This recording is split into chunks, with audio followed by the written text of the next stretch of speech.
Judaïsme et questions de société. Nous avons le plaisir de retrouver le rabbin Jonas Jacquelin. Bonjour monsieur le rabbin. Bonjour Léa. Vous êtes rabbin de Judaïsme en mouvement.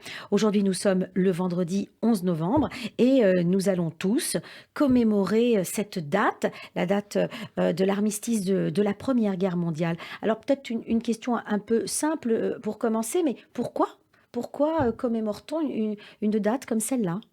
Ce qui est important, et on comprend que chaque groupe humain, chaque société, et les Juifs, le peuple juif le sait certainement, si ce n'est mieux, du moins avec une grande intensité, c'est le fait qu'on existe collectivement parce qu'on a évidemment un avenir en commun, un destin en commun, parce qu'on a aussi une histoire, une mémoire.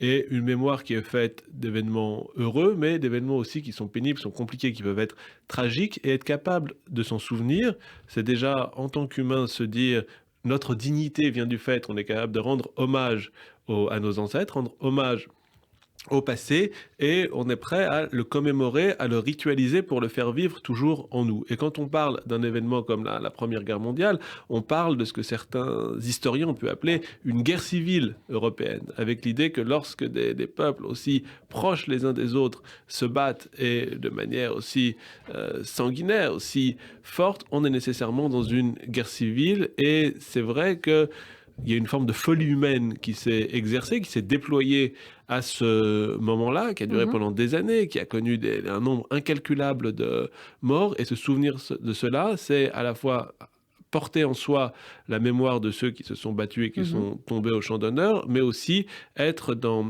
l'idée qu'on doit toujours se souvenir de ce dont sont capables les hommes et chercher à s'en préserver, à s'en prémunir et se dire en tant que groupe, on existe parce qu'on a une mémoire en commun, on a un passé en commun. Et si on veut pouvoir continuer à vivre ensemble, si on veut avoir un avenir en commun, on ne peut pas le faire en se construisant sur une table rase, sur quelque chose qui serait créé ex nihilo, sans passé, mais véritablement en s'enracinant dans cette histoire et en la perpétuant. Ce que vous voulez dire, c'est que l'on s'inscrit dans une histoire et que s'inscrire dans une histoire, c'est en même temps se définir, c'est en même temps dire qui on est. C'est dire qui on est et ritualiser la mémoire, ritualiser l'histoire, c'est véritablement la faire vivre et se l'approprier. Oui, et c'est finalement ce que fait le peuple juif à travers toutes les fêtes. À travers des différentes fêtes et des célébrations. Alors revenons à ce 11 novembre. La Première Guerre mondiale a eu une résonance toute particulière pour la communauté juive. Laquelle ? Alors, elle a eu plusieurs résonances. C'est la raison pour laquelle c'est important, spécifiquement aussi en tant que juif, d'être capable de se souvenir de ce moment-là, et ce pour plusieurs raisons. Il faut voir, c'est un conflit qui va entraîner toute une partie de la population, et pour les juifs qui ont été émancipés au moment de la Révolution, qui ont connu tout ce processus d'intégration dans la société française, qui a pu être ébranlé à un moment donné par l'affaire Dreyfus, bien évidemment, mais qui s'est terminé par la réhabilitation du capitaine, qui s'est terminé par la possibilité pour la France, la République française, de faire son travail de vérité.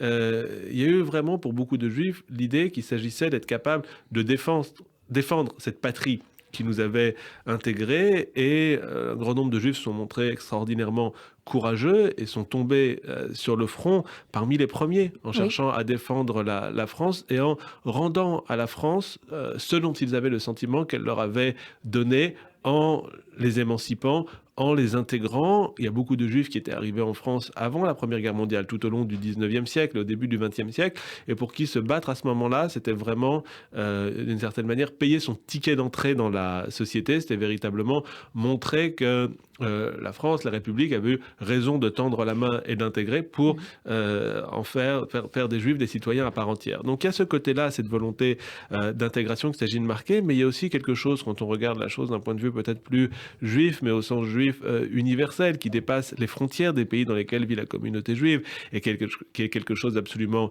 déchirant, d'absolument tragique, et qui doit nous interroger quand on s'intéresse au rapport qui peut nous lier à la société dans laquelle on est. C'est le fait que on parle de l'exemple français, mais de l'autre côté du Rhin, de l'autre côté de la frontière, il y avait des juifs allemands qui pouvaient avoir la même perspective, qui pouvaient avoir le même sentiment, et qui se battaient d'un côté du front. Des juifs français se battaient de l'autre côté du front, et c'est une des premières fois dans l'histoire que des soldats juifs français d'un pays ont pu tirer sur les soldats juifs d'un autre pays, et ça amène véritablement à s'interroger sur la pertinence d'une guerre comme celle-là et sur la gravité, le tragique qu'il peut y avoir dans des situations comme celle-là. Oui, parce qu'à ce moment-là, la carte d'identité, ce n'était plus leur judaïsme, mais c'était la nation dans laquelle ils La nation à vivaient. laquelle ils appartenaient, ouais. Ils appartenaient. Donc, à la fois, c'était pour les uns et les autres de part et d'autre de la frontière, c'était se démontrer ou démontrer qu'ils appartenaient à un pays et qu'ils étaient fidèles à ce pays. C'était un moyen de l'illustrer, mais il y a des Mhm. penseurs comme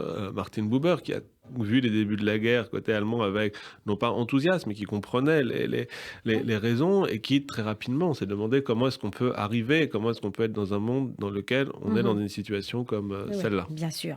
Alors, des leçons peut-être à tirer pour terminer, pour refermer notre émission, leçons à tirer sur cette Première Guerre C'est toujours mondiale. une grande question, celle des leçons à tirer, et c'est vrai qu'on doit comprendre que l'histoire ne se répète jamais exactement de la même manière. Et on a Mhm. vu dans les années 20, dans les années 30, tout un courant pacifiste qui cherchait à tirer des leçons du premier conflit mondial Mhm. et se disait plus jamais de guerre, plus jamais C'est vrai. ça, et le monde avait évolué, le monde avait changé, et le conflit, la guerre qui arrivait à l'époque, qui était la leur, dans la génération d'après, c'était un conflit beaucoup plus idéologique contre le totalitarisme nazi, par exemple, dans un premier temps, et le fait de tirer des leçons en devenant pacifiste, ce n'est pas nécessairement la bonne réponse à apporter. C'est quelque chose qui, dans le contexte, peut se comprendre tout à fait. Quand vous aviez passé des longs moments dans la boue, dans les tranchées, avec la vermine, et que vous disiez, on pourrait recommencer ça, évidemment, il y a la volonté de ne pas le faire, et pourtant, la leçon qu'on doit tirer, c'est le fait que l'histoire ne se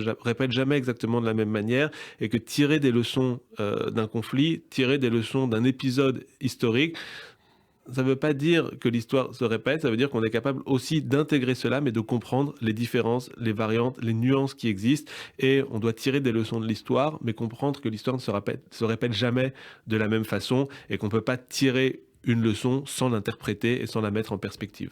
Merci, monsieur le rabbin. C'est pas facile d'en tirer des leçons et de le garder dans le temps, les leçons des leçons. Merci, monsieur le rabbin. Je rappelle Shabbat que, shalom. Shabbat Shalom à vous. Je rappelle que vous êtes le rabbin Jonas Jacquelin, rabbin de judaïsme en mouvement. À la semaine À la prochaine. semaine Au revoir. prochaine.